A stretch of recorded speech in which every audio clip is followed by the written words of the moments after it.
Mula sa Davao ang 16 anyos na si Camille. Panganay ito sa 6 na magkakapatid. Mahirap lang ang buhay nila, kaya napilitan itong lumuwas ng Manila upang mamasukan bilang yaya sa isang mayamang mag-asawa. Dahil sa dami ng kanyang mga kapatid, kaya't bihasa na ito sa pag-aalaga kahit bata pa ito. Naging maayos naman ang pagtatrabaho ni Camille sa mga amo na mababait din naman. Hindi siya itinuring na iba, kaya't wala siyang naging problema.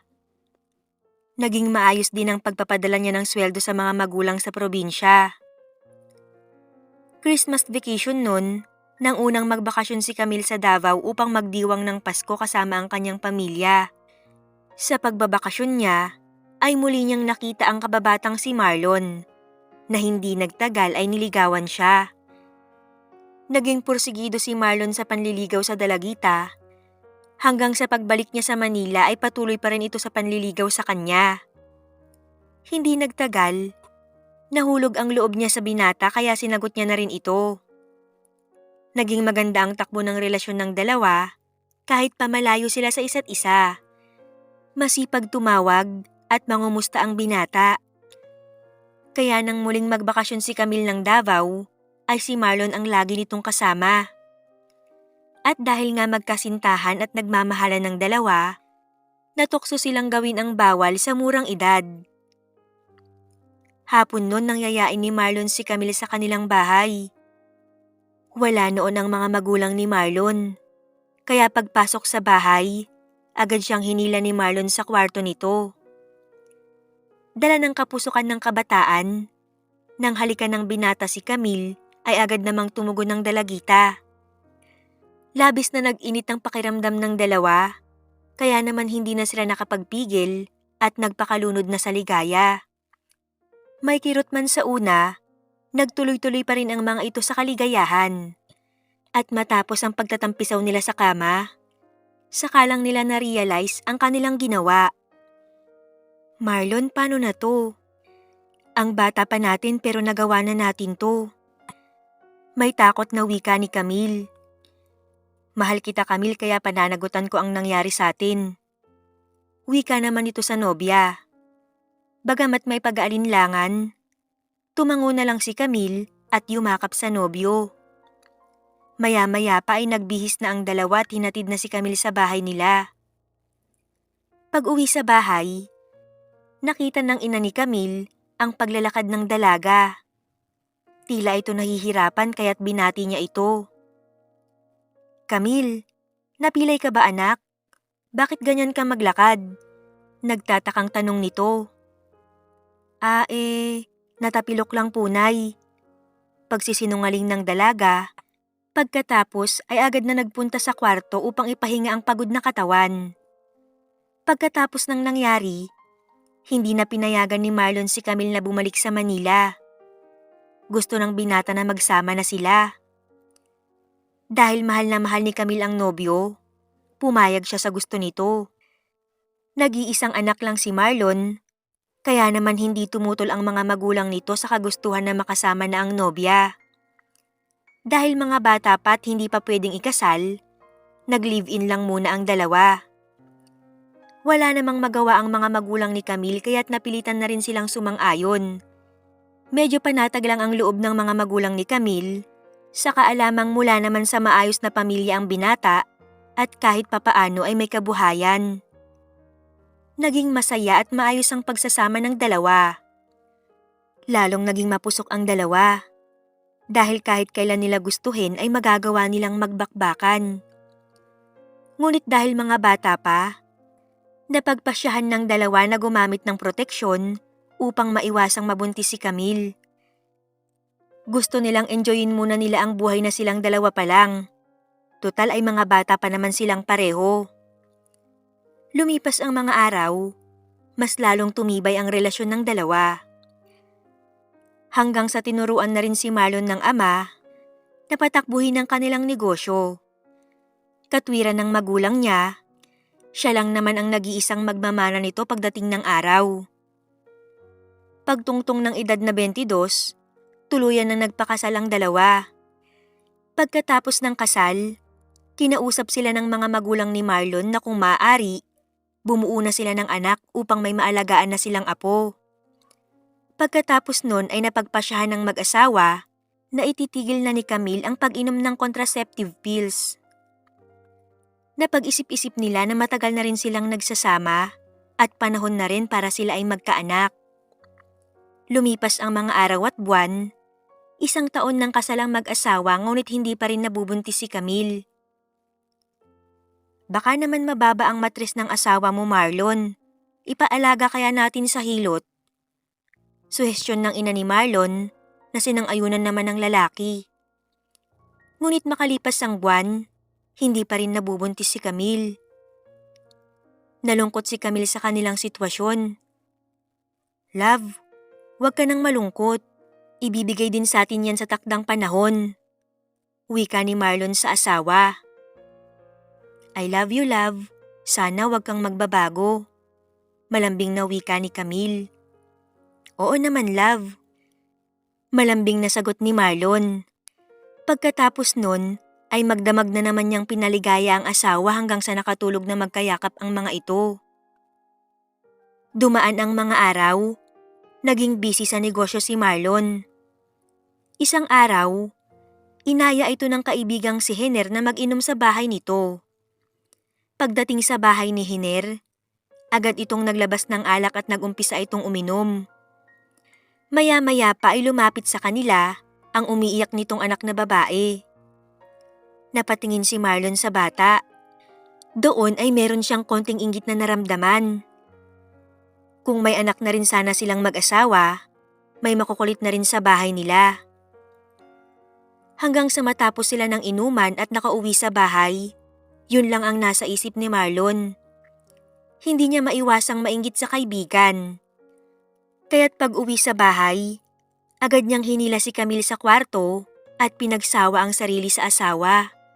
Hindi niya ito tinigilan upang masigurado niyang talagang mabubuntis niya na ito. Ngunit sa kasamaang palad, pagkalipas lamang ng ilang araw, dumating ang buwan ng dalaw ni Camille. Kaya't nalungkot si Marlon. Magpa-check up na kaya tayo, love. Gusto ko na kasing magkaanak. 7 taon na tayong nagsasama. Sapat na yon para mag-umpisa tayong bumuo ng pamilya. Sige, love. Bukas na bukas din pupunta tayo sa isang gynecologist. Pagsang-ayon naman ni Camille. Kinabukasan, nagtungo nga ang dalawa sa isang gynecologist. Doon ay nalaman nila na walang problema kay Camille. Biro pa nga ng doktora, kahit 1 dosena ay kaya nitong magsilang ng sanggol. Nang si Marlon na ang suriin, nalaman nila na siya pala ang may diferensya. Sabi ng doktora, mababa daw ang sperm counts nito kaya nanlumo ang lalaki. Kitang-kita ni Camille ang labis na kalungkutan sa mukha ni Marlon. Okay lang yan, love. E di mag-ampun tayo. Suhestyon nito sa asawa, pagkatapos ay mahigpit itong niyakap. Pagkatapos nun ay nagkaroon na ng pagbabago sa ugali ni Marlon. Mabilis nang umiinit ang ulo nito. Naisip kasi niya na baka dumating ang araw na iwan siya ni Camille dahil hindi niya ito mabigyan ng anak. Alam naman ni Camille kahit hindi kumikibo ang asawa na pinoproblema pa rin nito ang nalaman tungkol sa kalusugan. Nag-umpisang magkaproblema ang kanilang pagsasama. Naging mapaghinala kasi si Marlon na laging nauuwi sa away.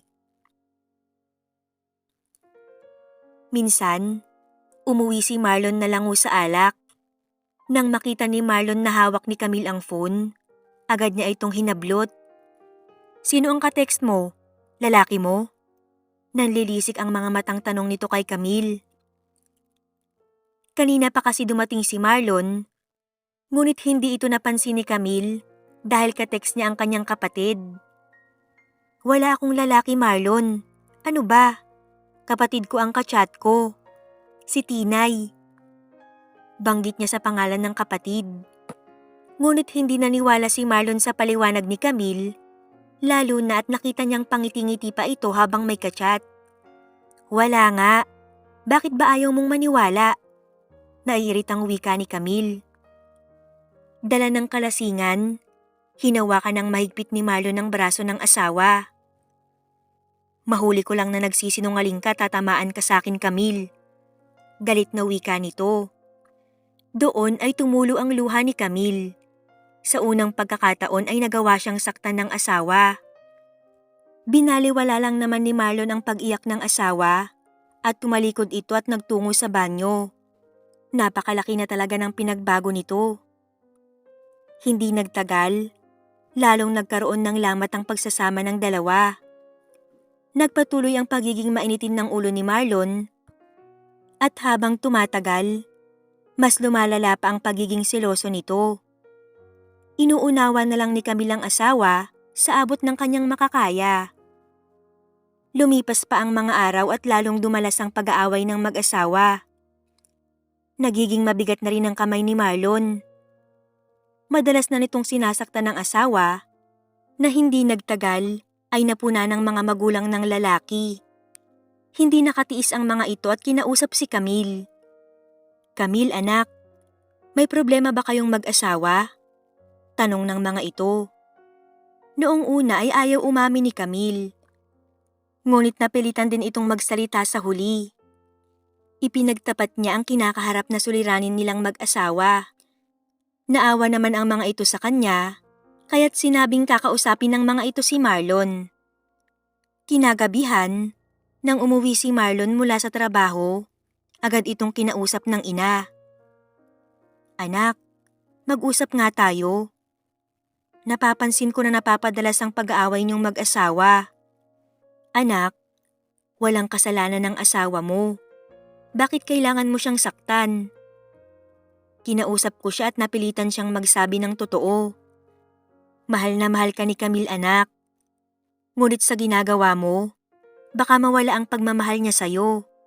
Huwag na sanang umabot pa sa puntong yun at baka magsisi ka sa huli. Hindi naman kumibo si Marlon at pinakinggan lang ang mga sinasabi ng ina. Matapos yun, hindi na kinibo pa ni Marlon si Camille. Pagpasok sa kwarto nilang mag-asawa ay nilampasan lang ito ni Marlon. Tila wala itong narinig kahit isa sa sinabi ng kanyang ina dahil nagpatuloy ang malamig na pakikitungo nito kay Camille. Isang araw, nakilala ni Marlon si Amelia, isa sa mga supplier nila ng mga damit. Agad na natipuhan ng babae si Marlon. Bagamat parehong may asawa, hayagan pa rin ang ginang sa pagpapakita ng pagkagusto sa kanya. Noong una ay binaliwala ni Marlon ang pangungulit ni Amelia. Pero mahirap tanggihan ng tukso, lalo na't ibang klase ang alindog ng ginang. Hindi nagtagal ay humantong ang dalawa sa isang hotel. Palibhasa ay foreigner ang asawa ni Amelia. Marami itong alam sa pagpapaligaya ng lalaki. Kaya't si Marlon, higit pa sa langit ang nalasap sa piling ni Amelia. Ang babae naman, dahil sa malaking pagkakagusto kay Marlon, ginalingan ng pagpapaligaya dito na halos ikatirik ng mga mata ng lalaki. Matapos na may mangyari sa kanila, naulit pa yun ng naulit. Hindi na nila alintana ang kanilang mga asawa. Ang importante sa kanila ay ang mapaligaya ang isa't isa. Wala naman kaalam-alam si Camille na matagal na siyang niloloko ng asawa. Dumalang ang pagtatabi nilang mag-asawa hanggang sa makahalata na si Camille. Marlon, magtapat ka nga sa akin. May babae ka ba? Tanong nito kay Marlon nang minsan niya itong makorner sa kwarto. Ano ba, Camille? Wala akong ginagawang masama. Kung ano-ano ang sinasabi mo. Sagot naman ito. Siguraduhin mo lang. Dahil kung tama ang hinala ko, pasensyahan tayo. Kayang-kaya kitang iwan. Hindi sumagot si Marlon. Tinalikuran lang nito si Camille at binaliwala ang banta ng asawa. Isang umaga, Paglabas ng bahay ni Marlon ay umaalingasaw ito sa pabango. Kaya naman hindi na nakatiis si Camille at sinundan niya ang asawa. Sakay ng inarkilang tricycle, matyaga nilang sinundan ang asawa na nooy makikipagkita kay Amelia. Kinakabahan man, umaasa si Camille na trabaho ang pupuntahan ni Marlon. Pero pagdating sa kabayanan, lalong lumakas ang kutob ni Camille dahil hindi ito dumiretso sa pwesto nila. At nang patuloy niyang sundan si Marlon, doon niya nakita na may hinintuan itong isang babae. Tuluyan nang naluha si Camille nang umangkas ang babae sa scooter at yumakap ito sa kanyang asawa ng mahigpit. Kahit na namumugto ang mga mata sa kaiiyak, sinundan pa rin niya ang asawa at lalong bumigat ang nararamdaman niya nang humantong ang dalawa sa isang motel. Agad na kinuha ni Camille ang kanyang phone at kinuhanan ng larawan ng pagpasok ng dalawa sa motel. Hindi maiwasan ni Camille na makaramdam ng galit. Sa kabila ng lahat ng pananakit sa kanya ng asawa, nakuha pa siya nitong pagtaksilan. Pag-uwi sa bahay, laking pasasalamat ni Camille at wala ang biyanan niya, kaya malaya niyang pinakawala ng mga luha. "Saan ka galing?" tanong ni Camille kay Marlon. "Saan pa nga ba? Di sa trabaho." "Ano ba namang tanong yan, Camille?" Pabalang na sagot nito. "Gabi na? Talaga bang trabaho pa rin?" Wika ulit niya. "Ano ba kasing gusto mong sabihin? Huwag mo nang paikot-ikutin." Galit na sagot ni Marlon. "Alam kong galing ka sa babae mo." Galit na wika ni Camille. "Sabi ko na nga ba eh. Di ba sinabi ko na sayong wala akong babae? Ulitin mo pa yan at makakatikim ka na sa akin." Banta ni Marlon. Pero this time, hindi nagpasindak si Camille sa asawa. Kinuha nito ang phone at binato malapit kay Marlon. Doon, makikita ang larawan nila ng babae nito na papasok sa motel. Medyo may gulat na napatingin si Marlon kay Camille. "Ang unfair mo naman. Pinaghihinalaan mo kung nanlalalaki pero ikaw pala ang may ginagawang masama." Dagdag pa ni Camille. Saglit na nawalan ng kibo si Marlon. Doon palang nagawang tumingin sa mukha ng asawa at nakita nito na mugto ang mga mata nito, halatang galing sa matagal na pag-iyak. Natigilan ng lalaki sa itsura ng asawa. "Mamili ka. Ako o siya?" tanong ni Camille. Hindi naman kumibo si Marlon dahil alam niyang sukol na siya ng asawa. Nawalan ng kibo si Camille nang hindi sumagot ang asawa sa kanya. Dahil malalim na ang gabi, nahiga na lang si Camille at natulog. Masakit man, unti-unting tinanggap sa sarili na hindi siya ang pinili ng asawa. Kinabukasan, dala ang konting gamit, nagpaalam siya ng maayos sa mga biyanan. "Hindi na ba maayos ang problema niyong mag-asawa, Camille?" tanong ng biyanan niya. Mukhang hindi na po mama eh. Nakapili na po si Marlon. Masakit man, ayoko naman pong ipagpilitan ng sarili ko sa kanya. Maluhaluhang tura ni Camille sa mga biyanan. Wala nang nagawa pa ang mag-asawa, kaya lumabas ng tuluyan si Camille sa bahay ng biyanan. Malungkot na lang na nakatanaw ang kanyang biyanan sa kanyang pag-alis. Pagdating ni Camille sa bahay ng mga magulang, nagulat ang mga ito nang makitang mugto ang mata niya at may bitbit na bag. "Anak, anong nangyari?" tanong agad ng ama niya. "Itay, hiwalay na po kami ni Marlon. May babae po siya." Sumbong agad ni Camille sa ama. Naani mo nakatagpo ng kakampi sa kaapihang nagaganap sa kanya. Labis ang galit ni Berto sa manugang. Ngunit kinalma ito ng asawa. "Hayaan mo na, Berto. Nandyan na yan at wala na tayong magagawa. Magalit man tayo, hindi na maibabalik ang katotohanan ng babae ang manugang mo." Malumanay naman na wika ng ina ni Camille. Ano ang plano mo ngayon, anak? Tanong ni Berto kay Camille. Bahala na po, itay. Hindi ko pa po alam. Sa ngayon walang matinong desisyon sa isip ko. Sagot naman ni Camille sa ama. Dumaan ang mga araw. Umaasa pa rin si Camille na susuyuin siya ng asawa. Ngunit walang Marlon na pumunta upang sunduin siya. Naging napakalungkot ng sumunod na mga araw kay Camille. Hindi niya akalain na tuluyan na siyang ipinagpalit ng asawa nang ganun-ganun na lang. Samantala, si Marlon naman ay walang pakialam sa pag-alis ng asawa. Patuloy lang ito sa pagtatampisaw sa kaligayahan kasama si Amelia. Ni hindi niya pinakinggan ang mga pangaral ng kanyang mga magulang. Lumipas ang 4 na buwan, walang nahintay si Camille. Ni hindi nag-abala si Marlon na ipakita ang muka sa kanya. Kaya't nagpa siya na lang si Camille na lumuwas ng Maynila upang makalimot at makapagtrabaho na rin. Malungkot man ang mga magulang, pumayag na sila upang makapag-move on na rin ang anak. Lumawas si Camille ng Maynila kasama ang pinsan na si Imang. Ipinasok siya nito bilang yaya at ito naman ay kusinera. Nahirapang makalimot si Camille. Kahit pa isubsob niya ang sarili sa trabaho, lagi pa rin niyang naaalala ang sakit na dulot ng pagtataksil sa kanya ni Marlon. Ngunit sa paglipas ng panahon, paunti-unti niyang nakalimutan ang mapait na kapalaran sa kanyang buhay mag-asawa. Hindi nagtagal ay nagkaroon na rin siya ng mga manliligaw. Ngunit kahit maraming nagpaparamdam na may gusto sa kanya, pilit niya itong iniiwasan. Samantala, nakarating man sa kaalaman ni Marlon ang pagluwas ng asawa sa Maynila, ay wala itong pakialam.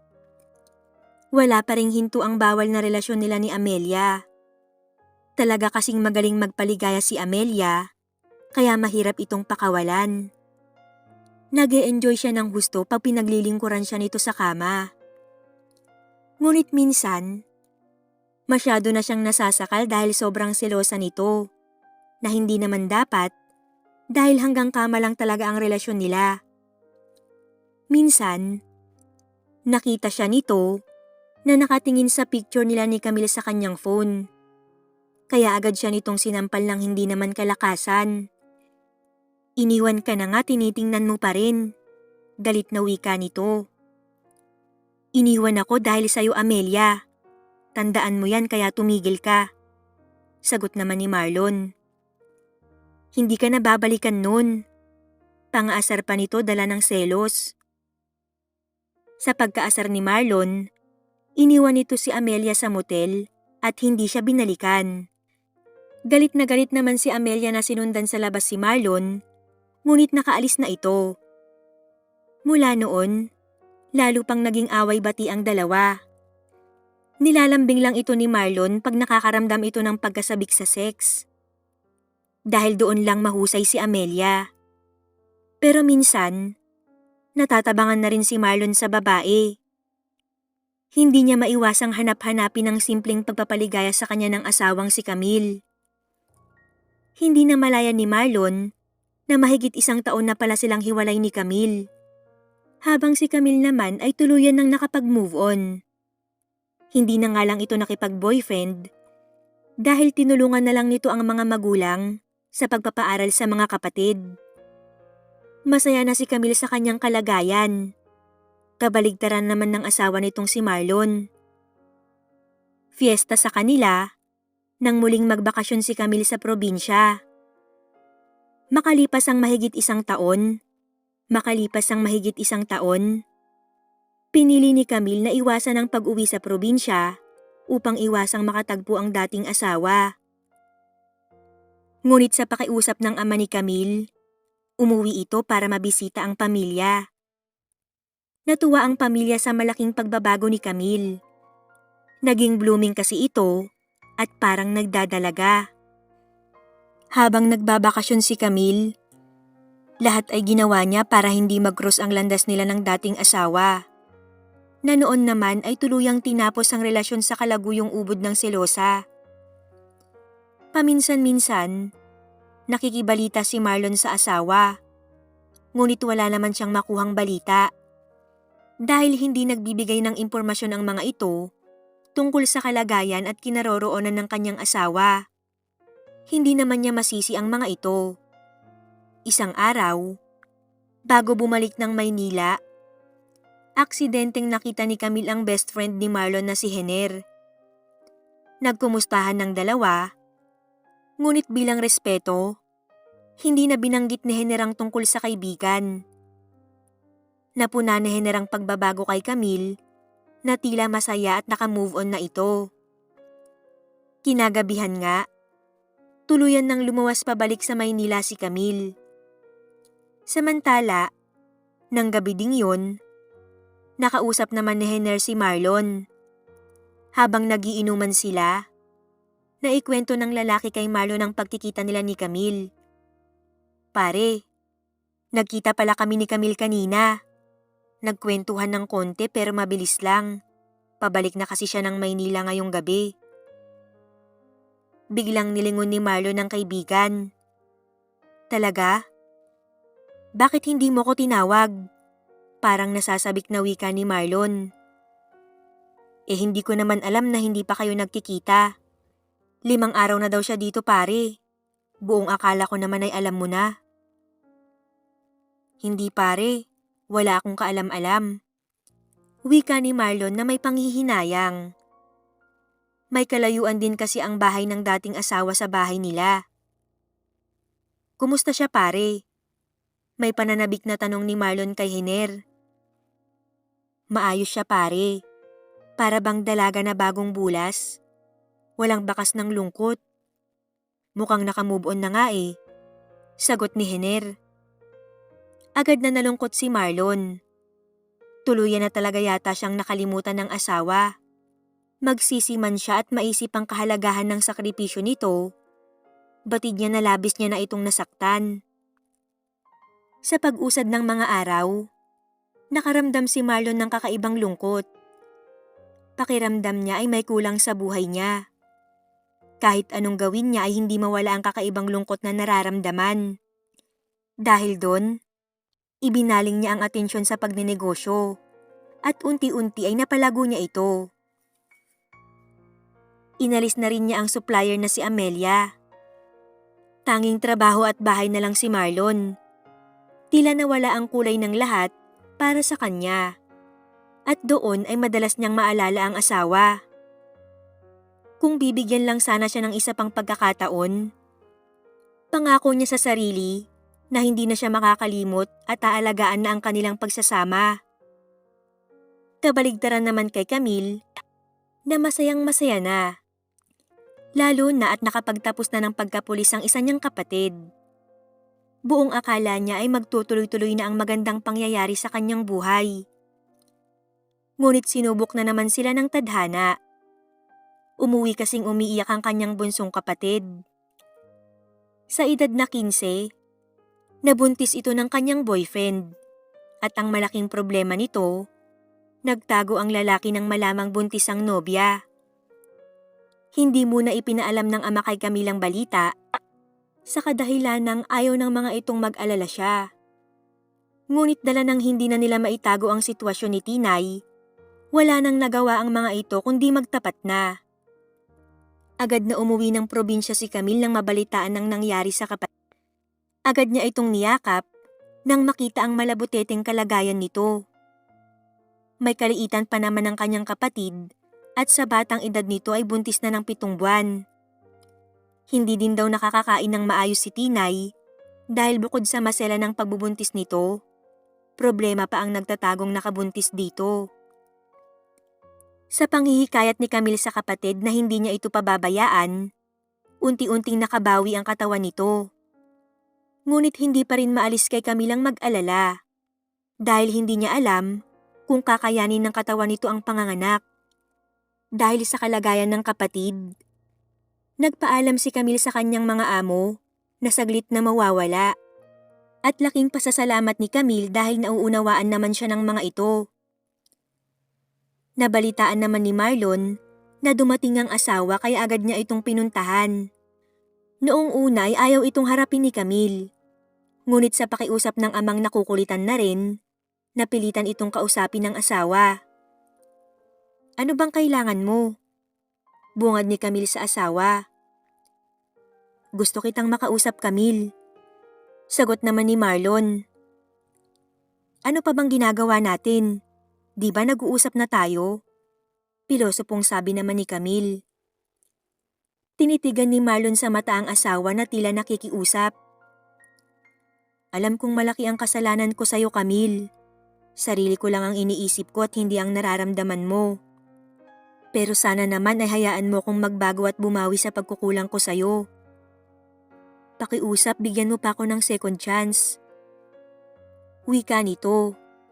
Hindi umimik si Camille. Tila nag-iisip ng sasabihin. Masaya na ako, Marlon, nang wala ka.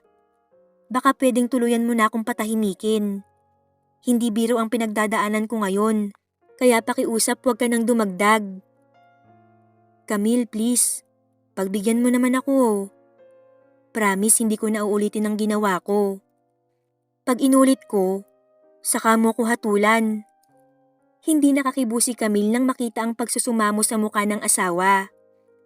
Kaya't hinayaan niya ito na patunayan ulit ang sarili. Araw-araw ay bisita ni Camille ang asawa. May mga bitbit itong kung ano-ano. Hindi lang para sa kanya, kundi para na rin sa kanyang pamilya.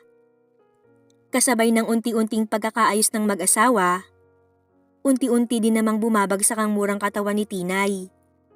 Nang tuluyang magkaayos si Camille at Marlon, muling nagsama ang dalawa. Para silang bagong kasal kung umasta, na labis namang ikinatuwa ng mga magulang ni Marlon. Patuloy ang masaya nilang pagsisimula. Isang gabi, ginising sila ng tawag ng mga magulang ni Camille. Manganganak na daw si Tinay, kaya natatarantang gumayak ang mag-asawa. Sa ospital ay naabutan niyang umiiyak ang kanyang ina.